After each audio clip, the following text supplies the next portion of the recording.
everyone. Hey. I'm Sam. And I'm Jodsna. And this is Happenstance, the podcast where we give our stance on what happens in a TV show or a movie we haven't seen. I like that. That had gravitas. Thank you. So, what's going on with you? Oh my God, thank you for asking. I'm always asking. She is, guys. She is. Endlessly curious about your psyche. Everyone's so with that feeling of acceptance that I have right now. Okay, so what's going on with me, we've already somewhat discussed this. You brought it to my attention. Yes, I did. Is that on an earlier prediction segment on this very podcast, I've been proved blatantly wrong. Yeah. Already. Very quickly. And literally opposite of what I said is happening, which was my prediction, is that the whales were going to get louder so they could talk to the aliens who could intervene in the fate of planet Earth. Normal stuff. Wishful thinking. Yeah. Let's be honest. Hindsight 2020. Yeah. Wishful thinking. And it turns out there's articles coming out now, a mere month later, that the whales are quiet because global warming is killing them. They're tired. They don't have anything to say. Yeah, they're not popping off at all. No. They're sitting in a somber state of reflection. So this is just really helps me realize how much I don't know and can't know. Yeah. And I'm like, okay, what if my predictions are literally opposite? So then I should think about what my first prediction is and then flip and it. then do the opposite. Okay. So perhaps Ben Affleck is going to live forever. Harkening back to another prediction I have made. He's a vampire. He's consumed the blood of the youth or whatever. I'm just saying, if that guy who's like siphoning his son's blood and jism to stay young figures out how to do it, I wouldn't be surprised if he hit Ben Affleck up first. I just don't think Ben Affleck would buddy. want that. He doesn't want to. That's the whole thing. Is he has no light in his eyes. Ben, come on the pod. Literally for like 3 years now, we've just been speculating about how you feel about stuff. And we always think you're like sad and stuff. Come Are prove us you? wrong. Please. Oh my God. I wish you'd come to this couch and prove us wrong. What if he like jumped on the couch like Tom Cruise and was like, I'm alive? Groundbreaking television. We would be Oprah. No one would be able to see it because it would cut off at his legs on our iPhone filming. But also, since as we've told you guys, like this podcast famously looks like we were taken hostage. Yeah. If we actually had a celebrity, I think like the SWAT team would bust down our door because it would look like swatted. Because it would look like we took them hostage. Okay, that's a great PR move. Let's like get Ben in on that. Yeah. Let's like, put a bag over Ben's head. Yeah. And be like, if you want it back, like and subscribe. What if our new premise is that we kidnap A-list celebrities? We moved to being so anti-industry, so anti-Hollywood. Yeah. Don't watch it. There were kidnapping celebs. Yeah. Maybe next year. Yep. Prediction time. Predictions come early this episode. But Joe, to finish our iconic first segment, what's up with you today? Girl, what's up with you? What's up with me is I'm probably going to get my period next week. So that reminds me a lot of our topic for today, actually. There will be blood! Happenstance. Ew.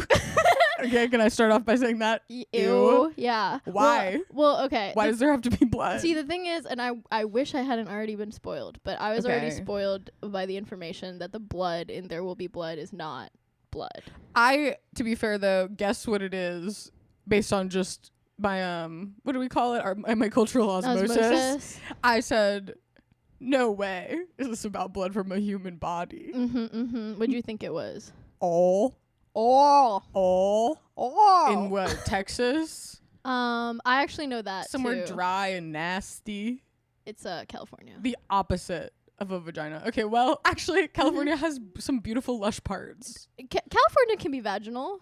California is the only place in America where in the same day you can go surfing, skiing, desert hiking, and what's like the fourth biome? There's some fourth one. Well, either way, you can do all that in my vagina. Next week. There will be blood. There will be blood. Okay, so that's what we're talking about today. And my what's up with you today, being that I know literally nothing, is because I literally know nothing about this movie and didn't even make the effort to like to learn, try to know more from within myself. In a state of panic earlier today, Googled it and I just looked at pictures. Yeah. And so I do know that Daniel Day-Lewis is wearing the most beautiful mustache I've ever seen. And I'm not really a mustache aficionado, but the mustache in this movie is like it's elegant. It's elegant. Okay, first of all, shocked there's anything elegant in this dusty, nasty movie. His whole fit is kind of popping off, actually. What colors? What color scheme is he's just dressed like a fancy like Mr. Peanut type of guy with a big glorious mustache. Okay. While I love that archetype, I don't want to see him do dusty old-timey business. And I think that's what this is about. I think it's about dusty old-timey business. That's put me off for a long time. Which is strange because I famously don't know who directed things. That's never occurred to me until perhaps 6 months ago. And you said this is a Paul Thomas Anderson movie. And I have weirdly seen like most of his other movies. Yeah. But not this. No. Well, this movie, I mean, the other reason it's been on everyone's minds lately is because the New York Times published their list of 100 best movies from the 2000s. Okay. Which I think we've already kind of shit on. I don't remember if we talked about it on I the thought pod. we were actually okay with it. I think we were mostly fine. I think we didn't talk about it on the pod because we didn't have anything to sound off about. Yeah. We observed the list and said, that's mostly fine. Yeah, as famous haters, if we don't have hate in our hearts, we almost have nothing to say. So what does that say about us? But anyway, There Will Be Blood was like number 2 or 3 or something. Okay, too high. Well, no, everyone was like, There Will Be Blood's going to be 2 or 3. Okay, ouch. Also, it's like too high, but ouch to only ever be the runner-up. No one thought it was gonna be the first one. What's number 1? I don't remember, which is like so bad. I think it was Parasite. There Will Be Blood Found Dead. Oh my god, you don't even remember? Yeah, no, I wasn't paying that close attention to the list, guys. Cancel me, I guess. But I think it was Parasite number 1. Okay. There Will Be Blood like was 2 or 3. Yeah. Okay, 2 or 3. Also, ouch. One of the because then it's like if you're 3, you might as well be 2, baby. Fuck 2. Yeah. We're all equal. Also, guys. like, what no one got anything out of this freaking New York Times list. You know, we don't know that. We don't know what it was like in Paul Thomas Anderson's house that day of. You're right. It might have been everything, actually. I know. He probably woke up, put on his face mask, and sat in the tub for 2 hours just dreaming about what could be if he was number 1 on the list. Okay, imagine you wake up tomorrow. The New York Times best movies list didn't actually happen like a month ago. It happens tomorrow. It's coming out tomorrow. Okay. And an episode of our podcast is number 2 or 3. Okay, what do I do? How do you respond? How do you feel? If it's 2 or 3, it's not 1. No, but it's and like, no one thought it was gonna be 1. No, and so I would feel that way as well. I'd be like, hell yeah, it is. Yeah, hell yeah, it's 2 or 3. I think I might also do a face mask in the bath and meditate. Yeah, I'd take a stroll to my favorite coffee shop. I'd be like, I am gonna get that $8 slice of cake. Yes. And and I'm gonna go sit in the park and try to be seen a little bit so that everyone can come up to me and be like, congrats on 2 or 3. 2 or 3. 2 or 3. So maybe he felt that way. Did you know that he's married to Maya Rudolph? Yes, I did know this because anytime there's like film thought pieces about him being like weird and racist, they're like, but he's married to Maya Rudolph. Slay. And she's biracial or something. That's what they all say. She's always playing Kamala Harris. Mama. So I think that's sort of how I know that they're married. Sure. But I feel bad for her that it has to be that way. Sure. That's why I know they're married. Also, wait. Big T, Paul T. Anderson, for a reason. He used to be with like Fiona Apple or someone. Oh yeah. And he like ruined her life. No, this is the famous story about Fiona Apple dating Paul Thomas Anderson is that they went to a bar where Quentin Tarantino and Paul Thomas Anderson were hanging out. Okay, and there's a video. Break up with him. I know. There's a video. So PTA and Tarantino spent like hours talking about film in the most off-putting way possible. There's a video of this? There's a video of Quentin Tarantino talking at Fiona Apple while her eyes visibly glaze over and she looks like she wants to like kill herself. Ben Affleck on our podcast. Yeah. And she's talked about it and she was like, she literally said spending a night with Paul Thomas Anderson and Quentin Tarantino on cocaine made me never want to do this stuff again. honey, why did you walk in the bar and see those two gabbing and say, let me sit down? She was dating one of them. That's a problem. That's why being a woman is so hard. Because your man is going to have male friends, most likely. And they're going to talk about boring shit. And they're going to be some random guy. Yeah. You may not even like this random guy. But then the random guy's going to talk at you, too. And you have to, like, look at him while he's talking about the state of cinema. Hell no. Hell no. Hell no. I'm not looking at him. I'm looking around the room during that convo. It's a funny video. I'll find it for you. It's pretty good. I do think it's funny that Paul Thomas Anderson, I don't know what he looks like. I don't know anything about him as a real person, but his dating life being T as a director is funny. It's funny. Like, we can't say that about who? Spielberg. I don't know anything about Spielberg's hookups. I have no tea about Spielberg at all. So... is that good or bad? I don't know. I don't know. I don't know how to feel about that. And it's not like he's as much tea as like a Tarantino type. Because he's friend of. And we also don't know like about his foot fetish, you know? Like he's not putting it all out there the way that Tarantino is. Okay, but putting it all out there, this isn't quite fetish zone. Famous movie, he did Boogie Nights. Mm-hmm. All about that dick. All about that dong. All about the penis being Okay, in all right. it. I'm glad we're talking about Boogie Nights. Okay. I recently saw that for the first time at the Arrow Theater. Okay, name drop. It was completely packed full of white hipsters. People love it. People love to talk about it. People love it. And I was told by my boyfriend that we do get to see the penis. And they're talking about the penis the whole time. They never show it. They're just in the movie, or everyone in the room is whispering the penis, the penis. No. The in the movie, like they keep saying, like, okay, so basically, Boogie Nights is about a porn Mark star. Wahlberg is a porn star with an enormous, gorgeous penis that everyone loves so much. Here's the thing about porn and the male gaze is they're always talking about the penis, and no one was like, and you know what? Handsome in the face. No, because that's how you know porn isn't for women. No, it's just about the dick. And but the other thing about the dick is it can perform. Like it's like he can go and then go immediately after, which is important for porn as well. Okay, he doesn't have have medication support. He's easy to direct. Okay, so they're talking about the dick. So they're we talking need about to see the the dick dick. so Eventually, much. we need to see the dick. We only see the dick in the last like 10 seconds of the movie, and it's like not as big as I thought it was gonna be. Like the whole time I was like, I thought they were gonna like do a like a sound when it like drops out from the heavens, but no, it's just kind of long, sure, but like I not think even. That's literally because we weren't as porn saturated as we are now, to where like you didn't have the knowledge of being like opening a window and then being like because you saw like 8 dicks as big as a leg. No, it's true. They didn't have that in the 90s. They only had this one dick. They only had real dicks that. This is someone's real penis? No. Okay then. Then they could be as big as it. Guys, grow up. Guys, grow up about this one. Guys, if you're gonna have a prosthetic penis in a movie, it has to be comically large. You think? Or small. Or comically small. But we have to see an extreme, especially if for like 2 hours we're hearing about how big. They're gonna talk about it. Yeah, that does make sense. I know. I thought it was gonna be as big as like an elephant trunk. I think that would have just been too much for everyone. Maybe. It was a more restrained society. Totally. I'm trying to decide whether to be restrained or not right now. I've been really thinking about if you're my parent or Justin's parent, tune out. Okay. But anyway, the other day I was experiencing some pornography. Okay. And I was like, oh my God, the guy in it's cute. And this was like, I think has maybe happened to me twice ever in my, like this is the second time ever in my life I've been like, oh my God, wait. That's crazy. What if when you jerked off as a woman, you could do it thinking about a cute man instead of just like from the internet, just a buttocks and a penis while you stare at the woman's screaming suffering face. Yes. Yes. Okay. So then I like click his profile or whatever, and I'm like, oh my God, they have cute guy porn, and it's like all about his penis.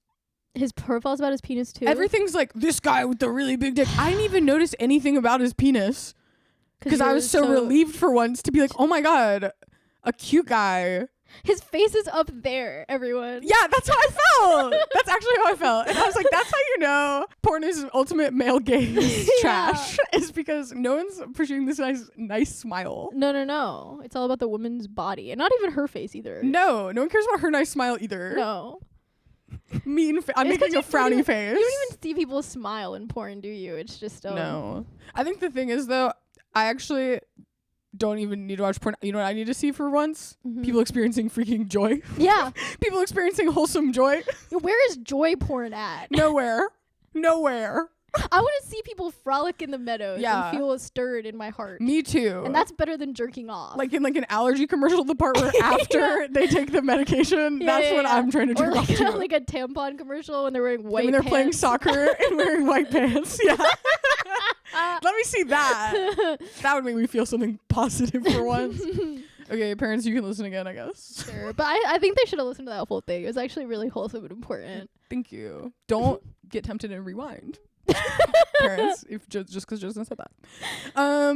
Anyway, okay, my final statement on Boogie Nights is all I knew about it was the penis thing since like middle school, and since middle school I've pretended I saw it and then have never cared to see it or tried. Okay. So I just say if people be like, you know, Boogie Nights, I'd be like, yeah, and then don't care. I feel like I might as well not have watched it. Nice. It was fine. So same experience. It was fine. Whether you saw it or not. Sure. Same experience. Don't watch it. Don't watch it. Just don't watch it. And that's not even coming from a hateful place. That's just coming from a like, why watch it? Like, if it's not a big deal. I also watched Magnolia for the first time recently. Okay. That one is more interesting and has more going on. It has young hot Tom Cruise. Oh, but you know the character he's playing? Who? He is playing... My first thought was Saddam Hussein. But I think that's just because it came out in like the early 2000s. First of all, you have to look up a picture of him in this movie because he has like long Johnny Depp Willy Wonka hair. Okay. And he's playing like a men's pickup artist, influencer, manosphere type of guy. Okay, Tom. Which is like so fun. And that's like the only thing I'm really going to remember from that movie, to be honest. Is that Tom Cruise is a freaking star. Yeah. And a character actor. And I always remember that and know that. So. And that's the only thing to know about Hollywood. Yeah. Whenever our culture has collapsed, like ancient Rome, what they'll say, what was Hollywood? And they'll say it was about one man. Tom freaking Cruise. Freaking Cruise. So. The end.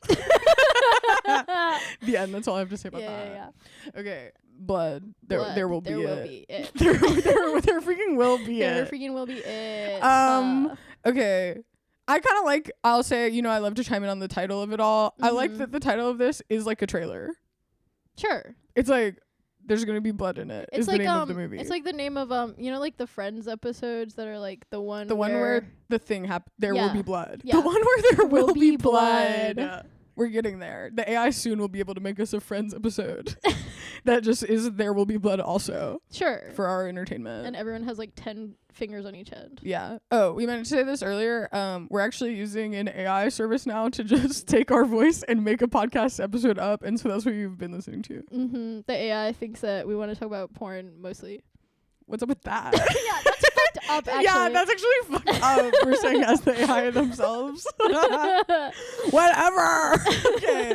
Okay. There will be blood. Okay, I'm ready to say what my happenstance. Okay, Can I say it? Yeah.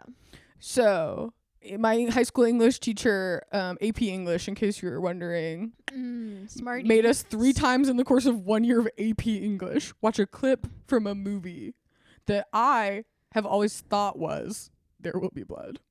Why? I don't really remember. I remember he would watch it and then afterwards like kind of be misty-eyed and be like, and that is freaking writing. Yes, go off. Awesome. He was just being a film bro to a bunch of teens in Petal, Mississippi. And the scene that we would always watch is Javier Bardem.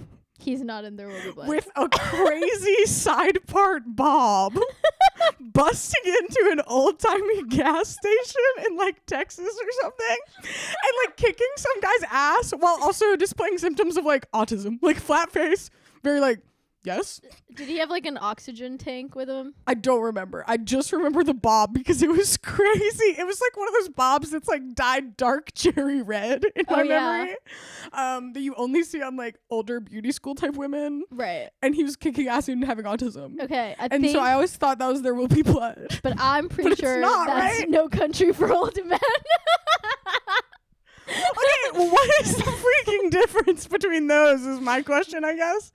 I think they came out around the same time and were both so like too. Dusty outside. Sure. They're both like Western influenced. Right. Yeah. And yet one of them featured iconic Javier Bardem with a side part bob, which is what I remember. I think No Country for Old Men was also in like the top 10 of the best movies of the 2000s. Guys, there can only be one movie like that in the top 10. Yeah. They should have done a genre divide, and then podcasts could have been included, and we could have been us. Yeah, it would have been us. It would have been us. Second or third, behind obviously 2 or 3.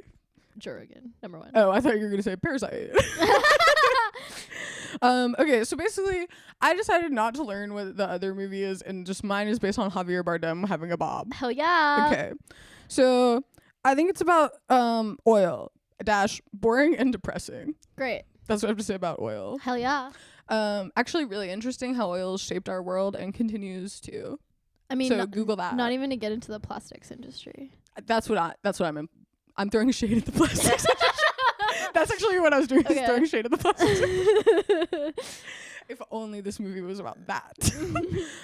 Okay, I think it's about a land dispute, and I basically stole the plot of Beverly Hillbillies, which is that some rednecks blew up something like in their yard, and then it had an oil burst come out of it, and these rednecks won't sell their land with the oil to some like crooked businessman who run the state, and so Javier Bardem has to go like beat up the rednecks till they sell the land or something. This kind of sounds like Yellowstone, actually. Probably also that, except it didn't have an autistic guy with a side part bob. Kind of that guy who's the like enforcer who the daughter gets with. Oh yeah, what's his name? That all the moms love. Rocky Rex Luther. something crazy. Yeah, but that kind of guy. Sure. Yeah. So then Javier Bardem goes after them, and he breaks fingers and stuff. But I think you can tell by his face that he feels a sort of muted conflict about this. Oh. I imagine him not talking much at all, and kind of just being beautiful and iconic. Yeah, like Teller from Penn and Teller. But no Teller. Or no pen. Wow. Teller no pen. Teller no pen. Breaking fingers in Texas. Okay, and so then I think he should also, through his mute face, we see kind of Yellowstone, that he falls in love with the sister or something from the redneck family who owns the land, and then he like wordlessly decides not to kill them anymore. He's like, I'm gonna go kill my old bosses. Okay. And then I think he tries to go like break their fingers or something, and maybe it doesn't quite work, and then he has to run away. And then at the end he goes to a shack on an oil field, and he dies like Scarface because they come and shoot it. And then like after they shoot him, it's like he's doing the full Scarface, like, this is my favorite motion from any film, where Scarface keeps getting shot and then kind of just shimmies into it. Yeah. I think that should happen. And then at the same time, like a large oil burst comes up from the background, and they play like operatic music. And it's about classism. Wow. Or something. Yeah. The end. I like that. Thank you. That's funny. I had a similar thought of how it should end. Oh, wait. And I did, because initially we were like, do you think this movie has a dick in it? Because of how Boogie Nights has a dick in it. I think there is a dick in it. And it's when Javier Bardem busts in on the evil rich guy. Because obviously he has to be like a pervert too. Yeah. And so he's like about to like fuck a goat or something. Oh. And then Javier Bardem like punches him. I feel like this movie is like gross and has stuff like fucking a goat in it. I think it should. I feel like I hate stuff like bestiality and when it's dusty. I love bestiality when it's used to lighten the mood in a otherwise boring and depressing movie. That's the same as just loving it, honey. Look at yourself. My other one question is, I can't tell if this movie takes place in horse time or like truck time. Not truck, but like, you know, buggy or something. Would they care about oil in buggy time? I don't know. When did we care about oil? It feels like freaking forever. I know. I don't know. I don't know either. What do you think happens? Okay. Well, I know it takes place in California. Crazy. Yeah. Is it Gold Rush actually? But then what would the blood be? No, it's still oil. Why can't we have a movie about the Gold Rush? Because prospectors are ugly. So is probably everyone in this movie. Prospecting, at least right now, I don't know about like what I'm sure exist are the atrocities of prospecting. Sure. But hypothetically, I'm like, prospecting. LOL. Let's talk about that. There's definitely movies about prospecting. There's like a whole bunch of the 49ers football team that's about prospecting, right? There's a whole bunch of like westerns that are about prospecting. But I just don't like westerns. So. I don't like westerns either. I know. And I think this one is a western, so I don't know if I'm gonna like it, but I do have to watch it. Okay, not me. I have been ordered to watch every single Paul Thomas Anderson movie before the new one comes out in September. What's the new one? It stars Leonardo DiCaprio. It's based on a Thomas Pynchon novel.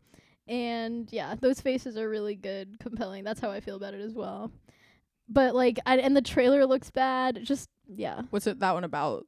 I don't know, but it's like, it seems to be Leo DiCaprio living in some kind of post-military coup takeover society. And there's some biracial woman that he seems to have a thing with. And they're running from the military? I don't know. Kind of giving Flowers Desert Moon. I don't know. Well, the basic themes are they take over a Wild West town. And then he has a Native American bride. Oh, and yeah, drama. Yeah, sure. Killers of the Flower Moon. Flowers of the Desert Moon. Flowers of the Desert. That's probably it. Flowers of the Desert Moon sounds like a mezcal brand or something. I think Killers of the Flower Moon and then Flowers of the Desert Moon sounds like if they had like a sex fantasy novel series. Oh, yeah. That would be like the first one in the sequel. You should write that. I'll try. I'll try. But yeah, no, kind of. I mean, but it looks like modern. It looks so bad, but he likes to do random stuff. He Paul does. Thomas Anderson, which I respect. And he likes to do stuff based on like literature. Respect literature. Yeah. Famously do read it, I yeah, say. Yeah. Okay, so what do you think? And basically, okay, I know it happens in California. I know it stars Daniel Day-Lewis and Paul Dano. But all I can think of is it's like Succession. There's like a also like Yellowstone. Yeah. Like some kind of patriarch played by Daniel Day-Lewis, of course, who is trying to start an oil empire in California. And I know it has something to do with like the laws in California at the time made it like really easy to start an oil business or something. So like he's I think similar to you, like trying to take over like the land of he's just trying to take over the damn land. Yeah. Colonizer style. Of course. But I think it's going to be more about like the tension between him and Paul Dano, who I assume is his pussy son or something. Because I looked at a picture of him in the movie and he doesn't have a mustache. So to me, he's young. That screams pussy son. Yeah. Okay. Yeah. And he's like, my pussy son's never going to take over my oil empire. And he probably tries to get his son to do fucked up shit for the sake of getting more property. And I think it ends with him similarly. The literally exact image I had was him dead next to an oil pump that was just like pumping oil all over the field. Wait, which one dead? DDD? DDD. Oh, I think it's more tragic if PD is dead. Paul Dano? Yeah, and then DDD has to like reckon with like, oh wait, I am a bad guy. My son. I was just thinking about the Brutalist. It really reminds me of the Brutalist because the rich guy from that also has a mustache. Okay. So that's like for some reason the only thing I could think when I saw Daniel Day-Lewis's mustache. The Monopoly Man also has a mustache. Yes. You just are saying mustache class wealth. Yes, mustache class wealth. In the Brutalist, the mustache guy basically hires Adrian Brody, is that his name? He hires him as his architect, but like it's like a weird fucked up power thing, and then he ends up raping Adrian Brody, and then finally like it comes out in front of everyone, and he like disappears. The old mustache guy disappears into the night while everyone's looking for him, and that's the end of the movie. But I just think it has to end with the mustache guy like falling from grace in a dramatic sense. So I just thought maybe he would be dead in the desert. I'm sorry, I'm just processing that the Brutalist is about that. I'm sorry. I actually just got my happenstance ass handed to me on what happens in the freaking Brutalist. What? Yeah. It's about having a crazy relationship with your architect. Yeah. And then you rape him? Yeah. Or you're the architect and you have a crazy relationship with your boss and he rapes you? Yeah. What the hell? I know. And then your wife is Felicity Jones, who's by the way a terrible actress. Ouch. Yeah, who's also like disabled or something. She's sad. Like she can't walk right. But then there's an iconic scene where she goes into the rich guy's house in front of like all his kids and stuff, and she like stands up from her wheelchair and she's like, "You raped my husband," and she accuses him, but then she can't stand, and then the rich guy's son beats the shit out of her and throws her out of the house. And that's But it's also like, okay, have you seen Real Housewives? That's sort of just what's happening on Real Housewives. And also, like, The Brutalist is 4 hours long. You know what I mean? Yeah. If it was like 2 hours long and this was the tea, then it would be tea. Shove that tea in a Gossip Girl episode, honey. I'll watch it. I probably actually, as a hater of all movies, I ultimately do feel that way, where anytime I learn the plot of something, I'm like, that should just be an episode of Gossip Girl. Then it would be good. It kind of is. It is a pleasant surprise whenever you're watching what you think is going to be a boring, stuffy movie. About, like, I thought it was literally going to be about, like, paperwork or something. Like, how hard it is to freaking build a building. But it's not. It probably is, too. It is, too, but it's more about, like, this fucked up relationship. And, yeah. Power. Pain and power. Whoa. Mm-hmm. Okay. Do we have to learn what happens in it? I guess so. Or you're gonna watch it, right? I am gonna watch it, but we can just read like the paragraph summary. Okay. On like the Wikipedia, like the top part of the Wikipedia. You have to do it. Okay. The top part of the Wikipedia. You heard it here first. We're not diving into that second plot summary part of the Wikipedia. No. We're gonna look at the overview and probably affirm ourselves. Prediction. Yeah. We're only gonna talk about the stuff that we got right. Okay, great. Okay, 2007. I think it might have come out exactly the same year as Gossip Girl. As the other one you thought it was. Thank you. No Country for Old Men. So it freaking might as well have been. All right, so let me get a look at this mustache. Oh, is looking like a push broom. It's looking thick and bristled. It's thick. Take it away. It's thick. First of all, it's based on the 1927 novel Oil by Upton Sinclair. I basically knew that. Okay, literature. Okay, yeah. But it follows silver miner turned oilman. It actually then did have the prospector part. Oh yeah, silver miner. Silver, yeah. Silver giving second or third. Yeah. Silver. Yeah, second or third. Yeah, it's all coming together. If it was about gold, it would have been the first, number best one on the movie. New York Times list. Yeah. Well, now he knows. Aim higher, PTA. Yeah. Anyway, so Daniel Day-Lewis is the silver miner turned oilman. He embarks on a ruthless quest for wealth during the Californian oil booms in the late 19th. I just realized that earlier I called Daniel Day-Lewis DDD. Like I thought his name was Daniel Day-Dewis or something. Where did that come from? Daniel Day-Dewis. So just correcting and okay, respecting. but DDL sounds like a BBL. No, DDL sounds cool. Nice. Yeah, like a Brazilian dutt lift. I can't respond to that either. That's actually as crazy as the plot of The Brutalist. Brazilian dutt lift. Let's make a movie called that, and it's gonna be in the next New York Times best 20 movies of the last 20 years. If we write it as a book, maybe PTA will direct it. And we can get Daniel Day-Lewis from retirement. Yeah, great. Brazilian dutt lift. Anyway, okay, yeah. So it's the Californian oil boom in the late 19th and early 20th century. Okay. And I'm just gonna go ahead and scroll all the way down. So that's horses. To read the ending. Okay. Wait, I just want to know who Paul Dano plays first. Paul Dano. Oh, he plays twins. Isn't that nice? You know, I love that. Okay, point for this movie. Paul and Eli Sunday. Okay, good name. Yeah. There should be... Okay, Javier Bardem should be in the movie where he has to fight Paul Dano as twins. And that should be what the movie is. Fun. Twins is fun, yeah. And then Daniel Day-Lewis and Javier Bardem can be twins too. Why not? Oh, good reveal. And he takes off his hat and has the same bob. It's a side part bob too, and they're it was my long lost twin. Bobs on a man are so compelling. That's like Tom Cruise in Magnolia too. Lord Farquaad. Legends only. Willy Wonka. Legends only. Legends only. Man with a bob. Man, if you're listening, I will say I think hipster, little mullet, little mustache, or like the Oasis haircut. Mm-hmm.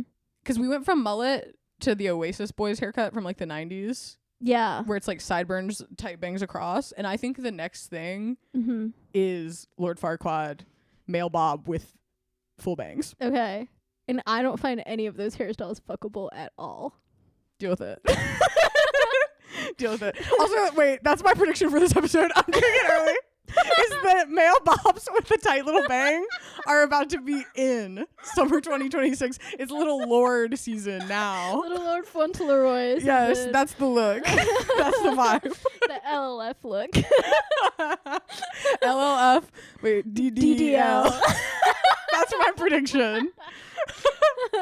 Okay, what's this freaking movie about? Okay, we have to learn it. So Paul, I guess is twins Paul. Paul is like helping him with the oil deposit, and then Eli is the preacher.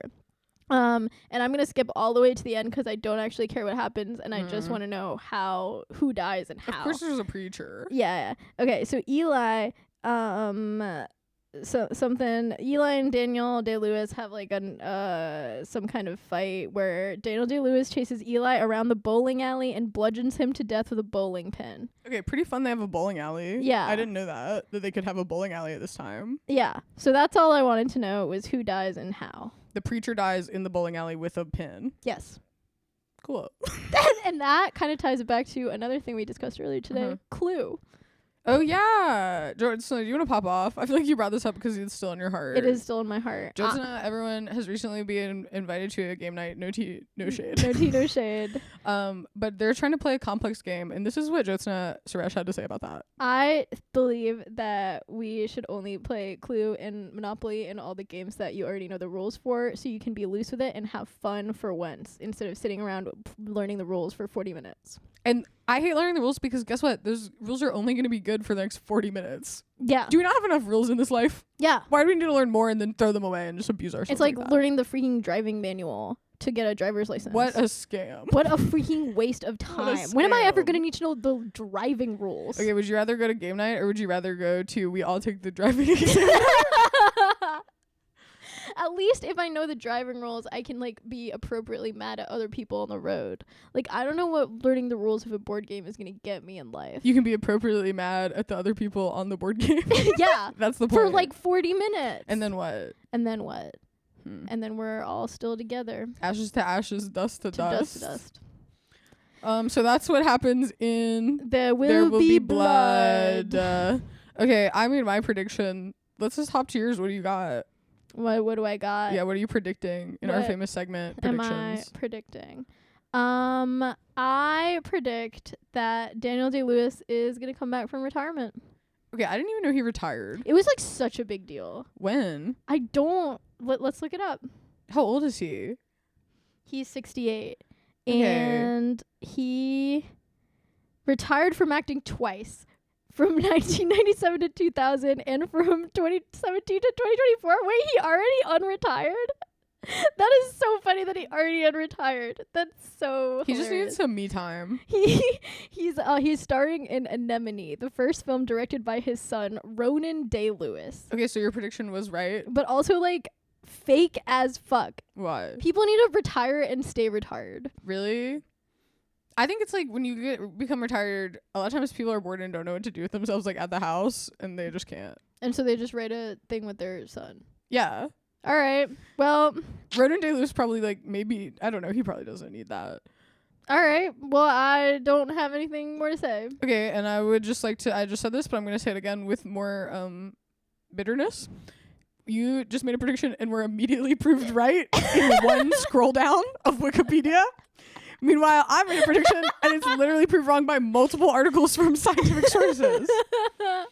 So, damn it, we're not going to have little Lord Fauntleroy bombs. I think that one might be for the benefit of society. That might be you trying to predict something that could cause us great ill, and now it won't come true.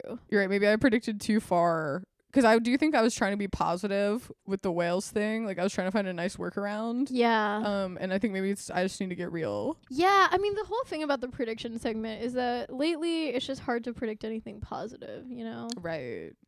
Because of this society and stuff. Totally. Yeah.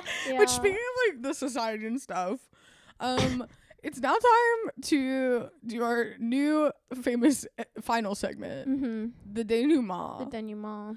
Which is the following action. Sort of a commentary on the art of podcasting itself and a nod to the haters. It's 30 seconds of us trying to be as boring as we possibly can so that you can take a relax. You can take a relax. Take a deep breath. Yeah. Decompress from how much you've giggled and laughed and wished you were the squishmallow between us for the past hour. And now you can wish that we would shut the fuck up forever. Forever.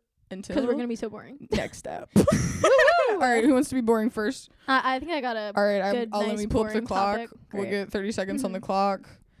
Okay. And Jyotsna's denouement starts now. I'm in the middle of doing laundry right now, and I needed to wash my swimsuits because I used them last week, but I never actually let them dry. So like one of them was soaking wet. So basically half the stuff in my laundry basket was soaking wet because I just paid it no mind over the last several days. And so all of the clothes in my washer are already wet and probably smell weird as fuck. And now I think I just heard it end, so I gotta put it in the dryer. But half the stuff I have to hang up, and that part's so annoying. In time. That was really good. I thought your delivery was really good too. You definitely were like boring voice activated. Nothing on it. That was smart. Okay, I'm gonna try to do that too. Now I feel like it's funny. I feel giggly during the denouement because it's like the forced boringness. It's not funny. It's not funny. It's boring. It's not funny. Okay. It's so boring. It's so boring. Ready, set, start. Yeah. I got the Sally Rooney book that's not normal people. It's like not the second one either. It's like the third or fourth one where everyone kind of stopped thinking about her. And it has a cute cover, and that was like, I'll grab it, why not? And then I been reading it, and I left it open on the floor like next to my nightstand when I fell asleep. And then I accidentally knocked water onto it. And then so for the past like 2 days, time, you don't get to know what I did for the past 2 days. I think you actually got saved by the clock because it was about to get a little interesting. I was almost interested. Okay, you're right. I accidentally did a, what's the thing where they leave you in suspense? A cliffhanger. Yeah, cliffhanger. Oh no. You did a cliffhanger on your boring thing. On the freaking denouement shit. Well, and you'll never find out. Yeah. I'm Sam. Now I'm Jyotsna. And this has been Blood. Ha ha ha. Smart.